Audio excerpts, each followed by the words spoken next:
Bismillahirrahmanirrahim. Assalamualaikum warahmatullahi wabarakatuh.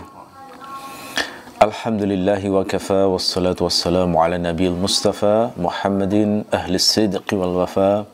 Allahumma inna nas'aluka ilman nafi'a wa rizqan tayyiba wa amalan mutaqabbala, amma ba'du.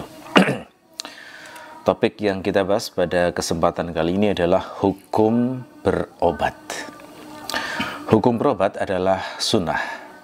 Dalil yang menunjukkan adalah perintah Rasulullah yang lugas memerintahkan untuk berobat. Imam Ahmad meriwayatkan, Inna Rasulullah sallallahu alaihi wasallam qala, Inna Allah azza wa jalla haitsu khalaqad da'a khalaqad dawa fatadawaw. Sesungguhnya Rasulullah sallallahu alaihi wasallam bersabda, Allah ketika menciptakan penyakit juga menciptakan obat, maka berobatlah kalian. Ketika sejumlah orang Arab Badui bertanya kepada Rasulullah, apakah orang beriman perlu berobat? Maka Rasulullah menjawab, na'am. Hal itu menunjukkan bahwa orang beriman diperintahkan Rasulullah untuk berobat. At-Tirmidzi meriwayatkan, An Usamah ibn Syarik qala qalatil a'rabu ya Rasulullah ala natadawa qala na'am ya ibadallah tadawaw fa inna Allah lam yadha' da'an illa wada'a lahu shifaan aw qala dawa'an illa da'an wahidan qalu ya Rasulullah wa ma huwa qala al-haram. Dari Usamah bin Syarik, ia berkata, orang-orang Arab Badui berkata, wahai Rasulullah, tidakkah kami ini harus berobat jika sakit? Beliau menjawab, iya, wahai sekalian hamba Allah, berobatlah. Sesungguhnya Allah tidak menciptakan suatu penyakit, melainkan menciptakan juga obat untuknya, kecuali satu penyakit. Mereka bertanya, penyakit apakah itu wahai Rasulullah? Beliau menjawab, yaitu penyakit tua. Rasulullah bukan hanya memerintahkan untuk berobat, tetapi beliau juga mengajarkan bahwa berobat yang paling afdal itu adalah memilih yang paling ahli. Malik meriwayatkan, An Zaid bin Aslam anna rajulan fi zamani Rasulullah sallallahu alaihi wasallam asabahu jurhun fahtaqna al-jurhu ad-dam wa anna ar-rajula da'a rajulaini min bani Anmar fanadhara ilayhi faz'ama anna Rasulullah sallallahu alaihi wasallam qala lahumā ayyukuma atabbu faqala aw fi at-tibbi khairun ya Rasulullah faz'ama Zaidun anna Rasulullah sallallahu alaihi wasallam qala anzalat dawa alladhi anzalal adwa. Dari Zaid bin Aslam, di zaman Rasulullah sallallahu alaihi wasallam ada seorang lelaki menderita luka yang mengeluarkan darah. Kemudian dia memanggil dua orang dari Bani Anmar.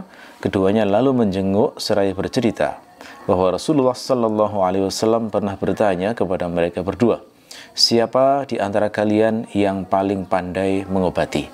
Mereka bertanya, apakah ada kebaikan dalam pengobatan wahai Rasulullah? Zaid mengatakan bahwa Rasulullah sallallahu alaihi wasallam bersabda, zat yang menurunkan obat adalah zat yang menurunkan penyakit. Selain riwayat-riwayat yang tadi saya sampaikan, ada pula sejumlah riwayat yang menunjukkan bahwa Rasulullah memerintahkan berobat secara implisit. Misalnya hadis yang diriwayatkan Al-Bukhari, An Abi Hurairah radhiyallahu anhu 'anin Nabi sallallahu alaihi wasallam qala ma anzalallahu da'an illa anzalalahu shifaan. Dari Abu Hurairah, dari Nabi, beliau bersabda, Allah tidak akan menurunkan penyakit melainkan menurunkan obatnya juga. Jadi dalam hadis ini Rasulullah mengajarkan bahwa setiap penyakit itu pasti ada obatnya. Jadi bagi orang yang sakit, seyogyanya tidak putus asa dan terus mencari kesembuhan dengan cara berobat. Jadi hadis ini secara implisit bermakna ada perintah untuk berobat. Yang semana adalah hadis riwayat Ahmad yang bunyinya begini. An Abdullah qala qala Rasulullah sallallahu alaihi wasallam ma anzalallahu azza wa jalla da'an illa anzala lahu dawa'an alimahu man alimahu wa jahilahu man jahilahu.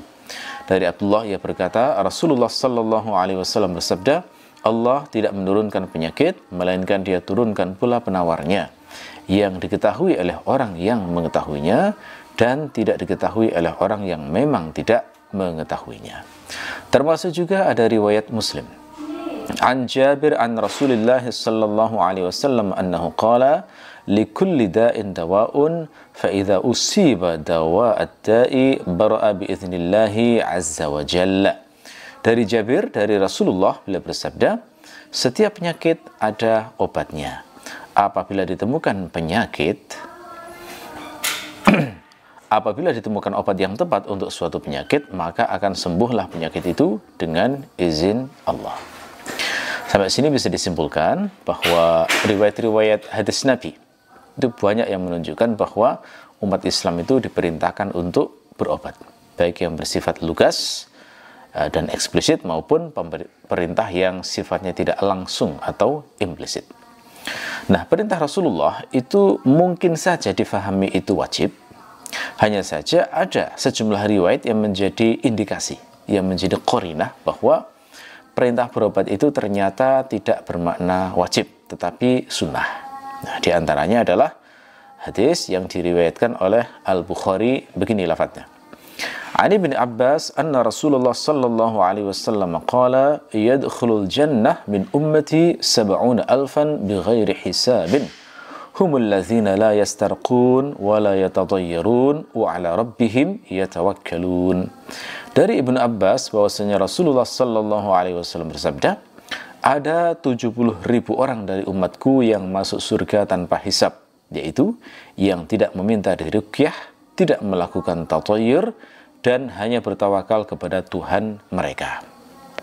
Jadi dalam riwayat ini Rasulullah mengabarkan nanti insya Allah akan ada 70.000 orang di kalangan umat Islam yang masuk surga tanpa hisab.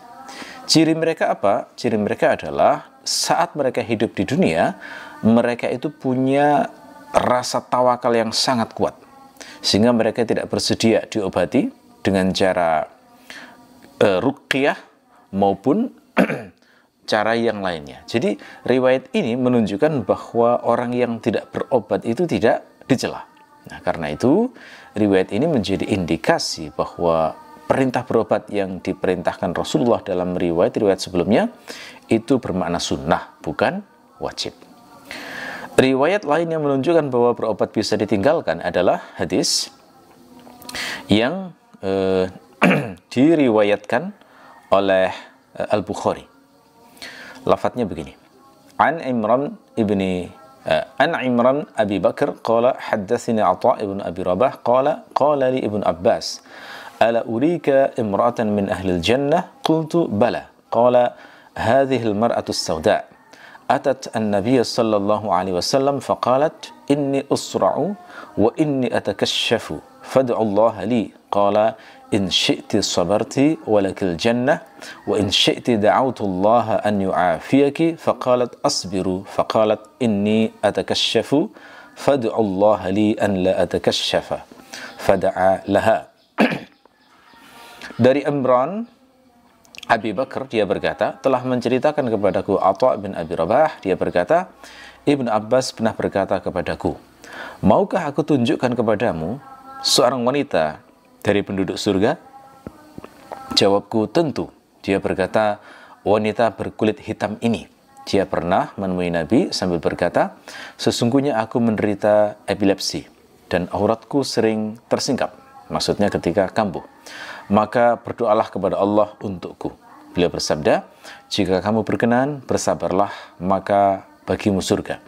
Dan jika kamu berkenan, maka aku akan berdoa kepada Allah agar Allah menyembuhkanmu. Ia berkata, baiklah, aku akan bersabar. Wanita itu berkata lagi, namun berdoalah kepada Allah supaya auratku tidak tersingkap. Maka beliau mendoakan untuknya. Jadi dalam hadis ini diceritakan bahwa ada seorang wanita berkulit hitam yang menderita penyakit epilepsi dan ingin terbebas dari penyakitnya tersebut dengan cara meminta supaya didoakan oleh Rasulullah. Meminta doa supaya sembuh itu maknanya sama dengan berobat, yakni berobat memakai ruqyah, mirip dengan cara berobat memakai ruqyah. Ternyata Rasulullah menawarinya tidak usah didoakan dan diberi janji surga. Nah, seandainya berobat itu wajib, maka tidak perlu Rasulullah menawarkan untuk tabah dengan cobaan penyakit tersebut. Adanya saran untuk memilih tabah daripada berobat, yakni sembuh dari penyakit, menunjukkan bahwa berobat itu hukumnya tidak wajib. Nah, jadi sampai sini bisa disimpulkan, berobat itu hukumnya sunnah, bukan wajib. Dari sisi praktek, jika dikaji bagaimana kehidupan di zaman Nabi, maka akan kita dapatkan bahwa masyarakat di zaman Nabi itu sudah terbiasa berobat dan melakukan pengobatan. Di zaman Nabi itu biasanya sarana pengobatan yang dipakai itu adalah dengan cara bekam. Ada juga dengan meminum madu. Ada juga dengan cara kayun. Ya, apa itu kai? Kai itu bermakna teknik pengobatan yang menggunakan benda yang dibakar dengan api, kemudian menempelkan benda panas tersebut pada kulit ya, di lokasi yang diinginkan. Biasanya dipakai untuk menghentikan pendarahan hebat yang terjadi akibat luka pada arteri ya.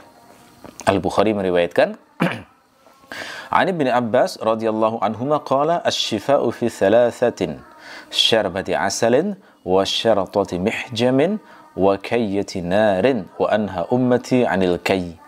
Dari Ibnu Abbas ia berkata, terapi pengobatan itu ada 3 cara, yaitu minum madu, bekam, dan kai. Ya, sedangkan aku melarang umatku berobat dengan kai, yakni menempelkan besi panas pada daerah yang terluka. Ada riwayat bahwa Rasulullah itu pernah berobat dengan bekam. Al-Bukhari meriwayatkan, Ani bin Buhainah radhiyallahu anhu qala, ihtajama an-nabiy sallallahu alaihi wasallam wa huwa muhrimun bi lahyi jamalin fi wasati ra'sihi. Dari Ibnu Buhainah ia berkata, Nabi sallallahu alaihi wasallam berbekam saat sedang ihram ketika berada di lahyi jamal pada bagian tengah kepala beliau. Ada juga riwayat yang menunjukkan bahwa Rasulullah itu merekomendasikan berobat dengan madu. Al-Bukhari meriwayatkan An Abi Sa'id anna Rasulullah sallallahu alaihi wasallam ata an-nabiy sallallahu alaihi wasallam faqala akhi yashtaki batnahu faqala isqihi asalan thumma ata ath-thaniyata faqala isqihi asalan thumma atahu ath-thalithata faqala isqihi asalan thumma atahu faqala qad fa'altu faqala sadaqallahu wa kadhaba batnu akhika isqihi asalan fasaqahu fabara'ah. Dari Abu Sa'id bahwa seorang lelaki datang kepada Nabi sallallahu alaihi wasallam kemudian berkata, saudaraku sedang menderita sakit perut. Beliau bersabda, minumilah madu. Kemudian laki-laki itu datang kedua kalinya, kemudian beliau tetap bersabda, minumilah madu. Kemudian laki-laki itu datang yang ketiga kalinya, beliau bersabda, minumilah madu. Kemudian dia datang lagi sambil berkata, aku telah melakukannya. Maka beliau bersabda, Maha benar Allah dan perut saudaramu lah yang berdusta. Berilah minum madu. Lalu ia pun meminuminya madu dan akhirnya sembuh. Ada juga riwayat yang menunjukkan bahwa Rasulullah pernah mengobati dengan kai ketika ada salah seorang sahabat yang terluka. Ya, Muslim meriwayatkan, An Jabir ibn Abdullah qala rumiya Ubay yawm al-ahzabi ala akhalihi fakawahu Rasulullah sallallahu alaihi wasallam. Dari Jabir radhiyallahu anhu beliau berkata, Ubay yakni bin Ka'ab terkena lemparan senjata pada urat nadirnya di perang Ahzab. Maka Rasulullah sallallahu alaihi wasallam melakukan kai kepadanya. Jadi dikasih besi panas untuk menghentikan pendarahan pada urat nadinya. Di dalam hadis ini diceritakan bahwa Rasulullah itu melakukan kai kepada Ubay. Sementara sebelumnya saya terangkan bahwa Rasulullah itu melarang menggunakan kai. Nah, kenapa ini kok seperti bertentangan? Ada hadis yang melarang, tapi perbuatan Rasulullah menunjukkan beliau melakukannya. Nah, ini penjelasan para ulama. Maksud larangan itu begini. Pengobatan menggunakan kai di masa Nabi itu resikonya besar. Bisa mengancam nyawa dan bisa menimbulkan rasa sakit nyeri luar biasa. Nah, Rasulullah itu kan kuat banget sifat rahmatnya. Sifat kasih sayang itu sangat kuat. Jadi beliau itu tidak suka jika kai itu dijadikan sebagai alternatif pertama. Jadi seakan-akan Nabi ingin itu agar kai itu hanya menjadi alternatif terakhir, ya, jika obat-obatan lain sudah tidak berefek atau tidak mungkin lagi. Nah, orang Arab sendiri juga memang menjadikan kai sebagai alternatif terakhir karena ada unsur bahayanya, resiko, dan juga rasa sakit yang ditimbulkannya. Inilah yang diterangkan oleh Al-Khattabi sebagaimana dinukil Ibnu Hajar dalam Fathul Bari. Beliau berkata, "Wa ammal kai fa innama yusta'malu fil khaltil baghi alladhi la tansajimu maddatuhu illa bihi. Wa lihadha wasafahu an-nabiy sallallahu alaihi wasallam thumma naha anhu wa innama karihahu lima fihi min al-alami asy-syadidi wal khataril 'azimi. Wa lihadha kanat al-'arabu taqulu fi amsalha akhirud dawa'il kayyu." Adapun kai, teknik ini hanya dipergunakan pada campuran bandel yang bahannya tidak bisa larut kecuali dengannya. Oleh karena itu, Nabi Shallallahu Alaihi Wasallam menyarankannya, kemudian melarangnya. Beliau tidak suka karena teknik tersebut membuat nyeri luar biasa dan sangat membahayakan nyawa. Oleh sebab itulah, orang-orang Arab mengatakan dalam peribahasanya, obat terakhir adalah kai. Selain pengobatan dengan cara berbekam, minum madu, dan kai, Rasulullah juga pernah merekomendasikan berobat dengan jintan hitam. Al-Bukhari meriwayatkan, Adi bin Syihab qala akhbarani Abu Salamah wa Sa'id bin al-Musayyab anna Abu Hurairah akhbarahuma annahu sami'a Rasulullah sallallahu alaihi wasallam yaqulu fil habbati as-sawda'i shifaa'un min kulli da'in illa sam. Qala Ibnu Syihab wassamul maut wal habbatu as-sawda'u shuniz. Dari Ibnu Syihab, ia berkata, telah mengabarkan kepadaku Abu Salamah dan Sa'id bin al-Musayyab bahwa Abu Hurairah telah mengabarkan kepada keduanya bahwa dia mendengar Rasulullah sallallahu alaihi wasallam bersabda, dalam habbatus sauda, yakni jintan hitam, terdapat obat dari segala penyakit kecuali kematian. Ibnu Syihab berkata, maksud dari kematian adalah maut, sedangkan habbatus sauda adalah pohon syuniz.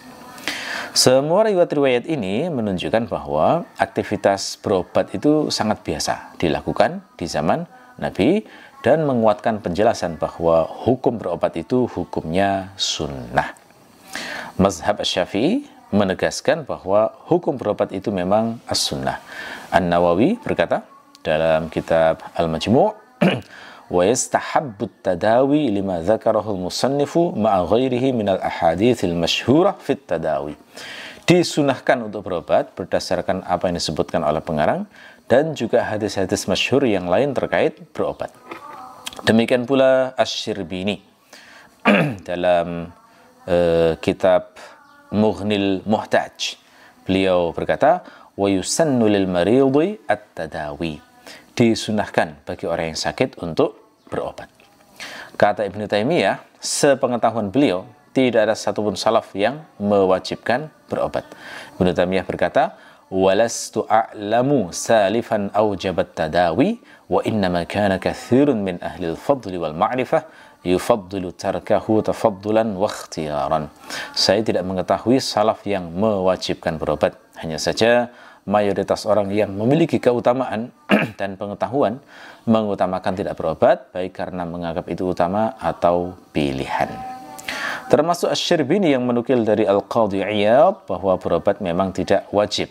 Asy-Syirbini berkata, wa naqala Al-Qadhi Iyad al-ijma' ala adami wujubihi. Qadhi Iyad menukil ijma' terkait tidak wajibnya berobat. Ini juga ada dalam Mughni Al-Muhtaj. Tapi ada sebagian ulama lain yang berpendapat bahwa berobat itu hukumnya mubah. Jadi lebih low lagi hukumnya daripada mazhab Asy-Syafi'i. Di antaranya adalah Al-Marghinani, salah satu ulama bermazhab Hanafi. Beliau berkata, wala ba'sa bil huknah yuridu bihi tadawi li'anna tadawi mubahun bil ijma'. Tidak mengapa dengan suntikan dengan maksud berobat karena berobat hukumnya mubah berdasarkan ijma'. Demikian pula Al-Buhuti, salah satu ulama bermazhab Hambali, beliau berkata, wala yajibu tadawi walau dhanna naf'ahu lakin yajuzu ittifaqan. Tidak wajib berobat meskipun menduga bisa memberikan manfaat, tetapi berobat sudah disepakati boleh. Demikian pula As-San'ani, beliau berkata, wa fihi jawazut tadawi bi ikhrajid dam wa ghairihi wa huwa ijma'. Dalam riwayat tersebut terdapat petunjuk kebolehan berobat dengan cara mengeluarkan darah dan selainnya. Ini adalah ijma'. Menurut Ibnu Abdul Bar, kemubahan berobat bahkan adalah pendapat jumhur. Kata beliau, wa ala ibahatit tadawi wal istirqai jumhurul ulama. Jumhur ulama berpendapat bolehnya berobat dan meminta ruqyah. Demikian pula Ibnu Al-Hajj, beliau berkata, hadza madhhabul jumhur minal ulama'i wal a'immati minal fuqaha fi ibahati dawa'i wal istirqa'i wa syurbid dawa'. Ini adalah madhab jumhur ulama dan para imam-imam di kalangan fuqaha, yakni bolehnya berobat, meminta ruqyah dan meminum obat. Beda lagi dengan pendapat Majma' al-Fiqhil Islami. Ini semacam forum fikih di masa kontemporer semacam ini. Mereka memutuskan sebuah fatwa bahwa berobat itu bisa wajib, bisa mandub, bisa mubah, dan bisa makruh. Lafadznya begini. Al-aslu fi hukmi tadawi annahu masyru' lima warada fi sya'nihi fil Qur'anil Karim was sunnatil qawliyyati wal fi'liyah ولما فيه من حفظ النفس الذي هو أحد المقاصد الكلية من التشريع وتختلف أحكام التداوي باختلاف الأحوال والأشخاص فيكون واجبا على الشخص إذا كان تركه يفضي إلى تلف نفسه أو أحد أعضائه أو عجزه أو كان المرض ينتقل ضرره إلى غيره كالأمراض المعدية ويكون مندوبا إذا كان تركه يؤدي إلى ضعف البدن ولا يترتب عليه ما سبق في الحالة الأولى ويكون مباحا إذا لم يندرج في الحالتين السابقتين ويكون مكروها إذا كان بفعل يخاف منه حدوث مضاعفات أشد من العلة المراد إزالتها. Hukum asal berobat adalah disyariatkan berdasarkan apa yang telah disebutkan dalam Al-Quranul Karim terkait obat. Juga berdasarkan sunnah qauliyah dan fi'liyah. Juga berdasarkan prinsip menjaga nyawa yang merupakan salah satu dari maqasid kulliyah legislasi hukum Islam. Hukum berobat bisa berbeda-beda tergantung perbedaan kondisi dan orang. Berobat bisa menjadi wajib bagi orang tertentu jika meninggalkan berobat itu mengantarkan pada kebinasaan dirinya atau salah satu anggota tubuhnya, atau mengakibatkan kelemahan atau bahaya penyakitnya bisa berpindah kepada orang lain seperti sakit yang bersifat mewabah. Berobat bisa juga hukumnya mandub jika meninggalkan berobat itu mengantarkan pada kelemahan badan tetapi tidak mengakibatkan apa yang telah dijelaskan sebelumnya pada kondisi yang pertama. Berobat bisa juga hukumnya mubah jika tidak termasuk dalam dua kondisi sebelumnya. Berobat hukumnya bisa makruh jika dilakukan dengan sebuah perbuatan yang mengakibatkan penyakit yang lebih parah, padahal mestinya penyakit itu dihilangkan.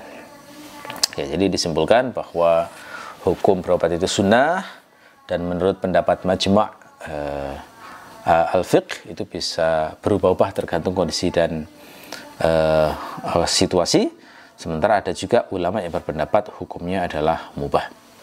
Sekarang kita akan membahas masalah tibbun nabawi. Ya. Tibbun nabawi itu sebenarnya tidak perlu dipertentangkan dengan kedokteran modern.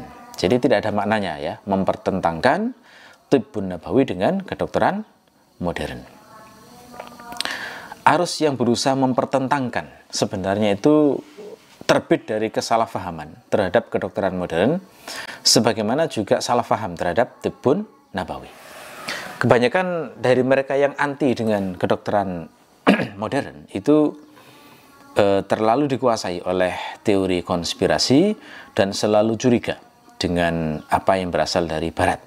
Nah, paranoia seperti ini itu sebenarnya tidak perlu, karena ilmu kedokteran modern itu dipelajari lintas bangsa, lintas peradaban, dan lintas ideologi. Jadi tidak mungkin semua dokter dengan berbagai pemahaman dan ideologi itu bersepakat dalam niat jahat atau penipuan besar-besaran. Ya, kalau ada yang tidak beres, itu semestinya sudah ada pembongkaran. Jadi kesepakatan seluruh dokter yang berintegritas adalah berita mutawatir bahwa ilmu kedokteran itu universal dan memang dimaksudkan untuk membantu kesehatan manusia. Nah, adapun hadis-hadis yang terkait rekomendasi berobat dengan pengobatan tertentu, maka yang harus dipegang itu adalah ruhnya. Dan ruh hadis-hadis Nabawi itu adalah berobat dan menjaga kesehatan. Itu yang diperintahkan oleh Nabi. Adapun rincian cara berobat yang disebutkan dalam hadis, maka itu harus difahami sebagai sarana yang umumnya dipakai di zaman tersebut. Nah, namanya sarana tentu bisa berubah-ubah, bahkan harus berubah-ubah untuk menemukan mana sarana yang paling efektif dan paling efisien. Bahkan meskipun sarana itu disebutkan secara lugas, secara implisit di dalam Al-Quran, maka tetap harus difahami sebagai sarana, bukan tujuan.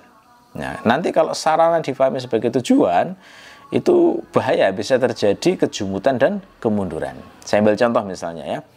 Dalam Al-Quran, surat Al-Anfal, ayat 60, Allah berfirman, وَأَعِدُّ لَهُمْ مَسْتَطَعْتُمْ مِنْ قُوَّةٍ وَمِنْ رِبَاطِ الْخَيْلِ تُرْهِبُونَ بِهِ عَدُوَّ اللَّهِ وَعَدُوَّكُمْ. Dan persiapkanlah dengan segala kemampuan untuk menghadapi mereka dengan kekuatan yang kamu miliki dan dari pasukan berkuda yang dapat menggentarkan musuh Allah, musuhmu dan orang-orang selain mereka. Dalam ayat ini, Allah itu memerintahkan untuk menambatkan kuda saat jihad. Nah, sekarang jadi pertanyaan, di zaman modern ini, ketika orang itu sudah perang menggunakan senapan, bom, tank, pesawat, dan lain sebagainya, apa ya mungkin kita melawan musuh dengan cara menambatkan kuda? Kan tidak mungkin itu. Jadi pada zaman sekarang, kuda itu sudah diganti dengan tank, dengan pesawat, dan lain sebagainya. Dan semua setuju itu. Keutamaan merawat kuda dan janji pahala untuk setiap bagian tubuhnya itu harus difahami bahwa itu sarana yang mengantarkan kepada jihad. Ya, juga termasuk juga keutamaan memanah dan lain sebagainya. Itu harus difahami memanah itu adalah wasilah. Karena itu pahala memanah berlaku juga untuk pahala seperti latihan menembak, latihan menggunakan meriam, roket, dan semisalnya. Termasuk seperti ini adalah siwak. Ya, tujuan siwak itu adalah membersihkan gigi, menggosok gigi dan membersihkan mulut. Oleh karena itu, sarana siwak yang dipakai di zaman Nabi itu pada hari ini tidak masalah diganti dengan pasta gigi atau sikat gigi dan pahalanya sama.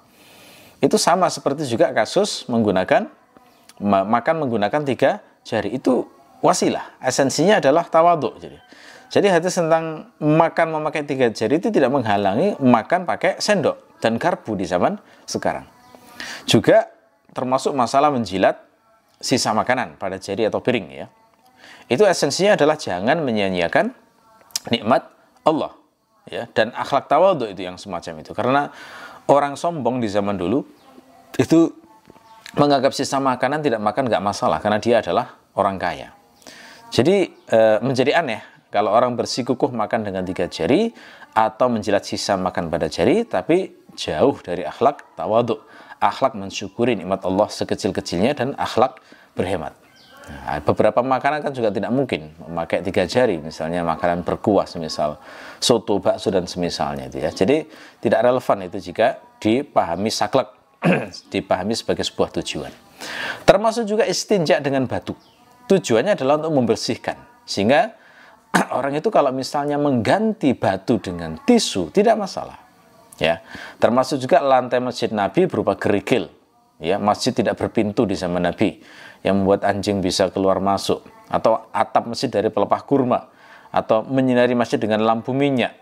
Itu semuanya adalah hal-hal teknis. Tidak bermakna masjid kita semuanya harus sesederhana itu. Jadi membangun yang lebih bagus hari ini tidak masalah, karena itu adalah fakta wasilah.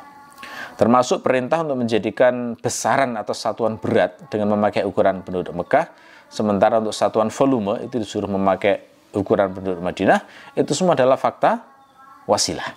Jadi kalau kita pernah mendengar istilah uqiyah, misqal, dirham, danik, mud, so' dan lain-lain, itu fakta wasilah untuk penyatuan ukuran besaran atau satuan.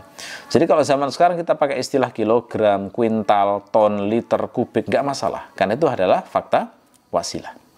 Jadi berdasarkan contoh-contoh ini, kalau dalam hadis Nabi itu diperintahkan berobat dengan bekam, dengan madu, dengan kai, habbatus sauda, atau qus bahri, sejenis kayu tertentu, atau ud hindi, atau ismid untuk celak dan lain-lain itu ya, maka itu harus difahami sebagai sarana pengobatan di zaman Nabi. Bukan bermakna kita wajib berobat dengan itu. Sebab kalau dipahami demikian, maka tidak ada gunanya perintah berobat secara umum dan mencari ahli yang paling pakar, bahkan kata Nabi, dalam urusan kedokteran. Lagi pula, kalau kita melihat bagaimana Aisyah saat merawat Rasulullah di masa-masa akhir itu, kita akan mengetahui bahwa ternyata Aisyah itu mengobati Rasulullah dengan tidak terikat pengobatan tertentu. Kenapa? Karena buktinya Aisyah itu belajar pengobatan dari orang-orang di luar Arab. Yang mengunjungi Nabi saat beliau sakit kan banyak orang itu, dokter-dokter yang juga dari Mesir, dari berbagai tempat lah. Dan Aisyah itu belajar kedokteran dari situ juga. Nah, itu menunjukkan bahwa masalah berobat dengan apa itu adalah urusan sarana. Ya, seandainya memakai pengobatan tertentu di zaman Nabi itu wajib terikat dengannya, maka tidak perlu Aisyah itu belajar dan memperluas pengetahuan pengobatan kepada orang-orang di luar Arab. Ya. Jadi jangan membenturkan tibbun nabawi dengan kedokteran modern. Salah menempatkan tibbun nabawi itu akan membuat kedokteran menjadi mandek, umat Islam menjadi mundur, tertinggal jauh, tetap bodoh, dan itu akan membuat semakin menjadi fitnah di kalangan orang-orang barat bahwa orang semakin berpegang agama akan semakin jahil, akan semakin mundur, tidak bisa berkembang. Ya, lebih baik, lebih buruk dari itu adalah kalau membenturkan tibbun nabawi dengan kedokteran modern itu adalah motifnya ekonomi, yakni persaingan antara medis dengan kaum herbalis. Ini seburuk-buruk motivasi karena mempromosikan tibbun nabawi bukan karena iman, tetapi semata-mata persaingan ekonomi. Ya, ini tidak baik karena menggunakan dalil untuk kepentingan uang. Baik, sekarang masalah terakhir, yakni masalah ruqyah dan pengobatan alternatif. Bagaimana itu pandangan syariat terhadap hal ini?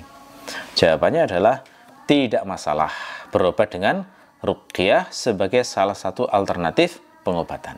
Jadi ya tidak, walaupun umat Islam menerima ilmu kedokteran modern ya, tetapi tidak bermakna kita kemudian menolak pengobatan ruqyah. Enggak masalah. Kenapa? Karena memang ada hadis yang memang mengizinkan ruqyah untuk menyembuhkan sengatan. Ya, saya kasih contoh ya, riwayat Bukhari. An Abi Sa'id Al-Khudri radhiyallahu anhu anna nasan min ashabin Nabi sallallahu alaihi wasallam ataw ala hayyin min ahya'il Arab falam yaqruhum fabainama hum kadhalika idh ludgha sayyidu ulaika faqalu hal ma'akum min dawa'in aw raqin faqalu innakum lam taqruna wa la naf'alu hatta taj'alu lana ju'lan faj'alu lahum qati'an min asy-sya'i faj'ala yaqra'u bi ummil qur'ani wa yajma'u buzaqahu wa yatfilu fabar'a fa'atau bis-sya'i faqalu la na'khudhuhu hatta nas'ala an-nabiy sallallahu alaihi wasallam fasa'aluhu fadhahika wa qala wa ma adraka annaha ruqyah khudhuha wadribu li bisahmin. Dari Abu Sa'id Al-Khudri bahwa beberapa orang sahabat Nabi mengadakan suatu perjalanan. Ketika mereka melewati salah satu perkampungan dari perkampungan Arab, orang-orang kampung tersebut tidak menerima mereka.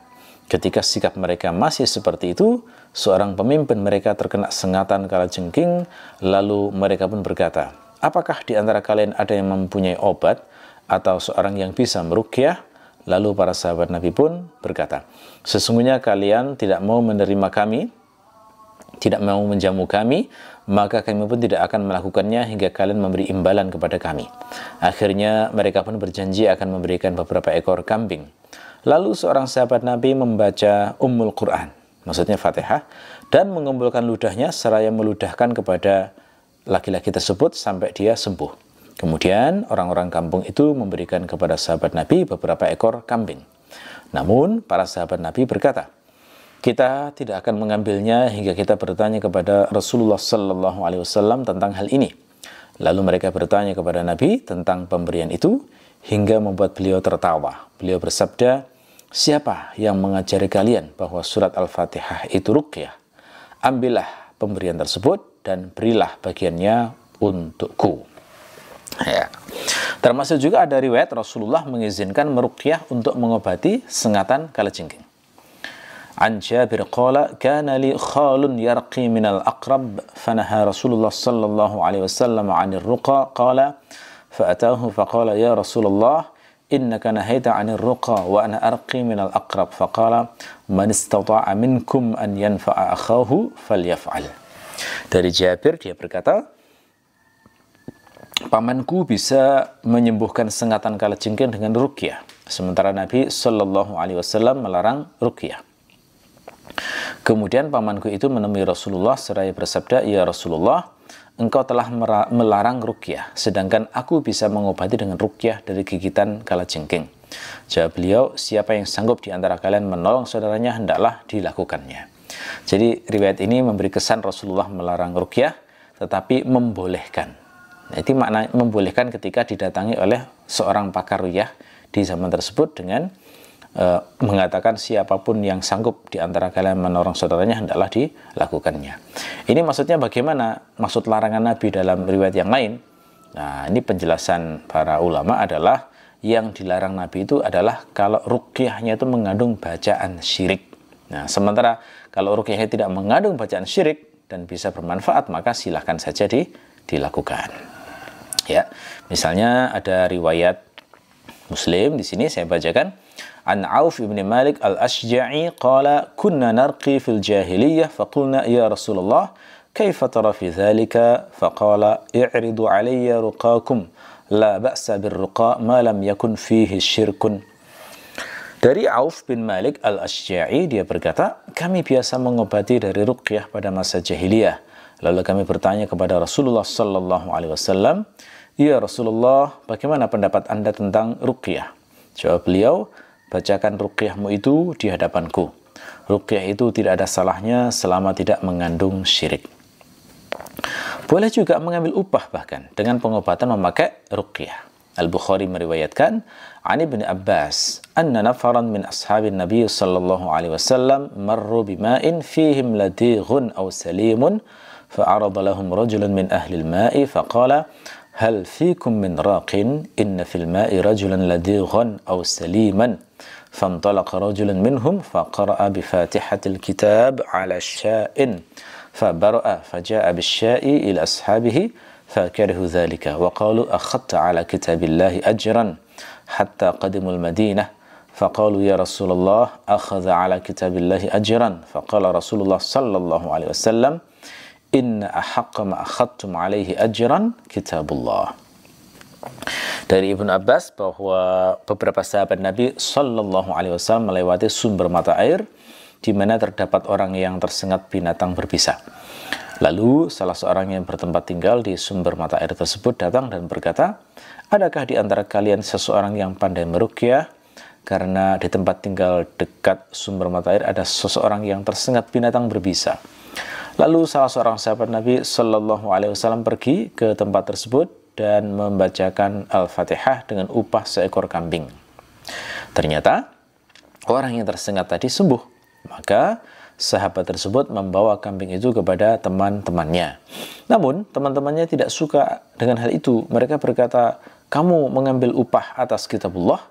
Setelah mereka tiba di Madinah, mereka berkata, wahai Rasulullah, dia ini mengambil upah atas kitabullah. Maka Rasulullah bersabda, sesungguhnya upah yang paling berhak kalian ambil adalah upah karena mengajarkan kitabullah. Jadi hadis ini memberikan kesan sahabat itu awalnya berpendapat kalau meruqyah pakai Al-Quran kemudian mengambil upah itu dianggap sama dengan memakai Al-Quran untuk bisnis, dan itu mereka khawatir itu haram. Ternyata setelah dikonsultasikan pada Rasulullah, Rasul malah mengatakan justru yang paling berhak untuk kalian ambil upahnya adalah berdasarkan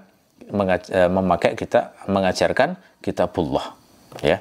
Nah, ini dari hadis ini juga Imam Asy-Syafi'i berpendapat bahwa mengajarkan ilmu syar'i itu halal uangnya. Jadi orang ngajar tafsir kemudian mengambil upah, ngajar hadis mengambil upah, mengajar fikih mengambil upah, tidak masalah, ya. Nah, hanya saja yang patut digarisbawahi adalah tidak perlu melebih-lebihkan ruqyah.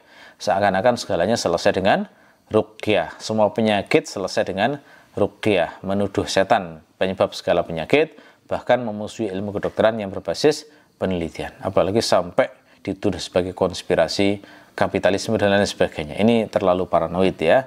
Ghulu, zalim, dan melampaui batas. Kita tuh boleh menyimpulkan sebuah kecurangan, sebuah konspirasi atau apapun lah. Yang penting berbasis data, bukan berbasis suudzon, bukan berbasis klaim-klaim yang tidak ada dasarnya. Mudah-mudahan bermanfaat. Wassalamualaikum warahmatullahi wabarakatuh.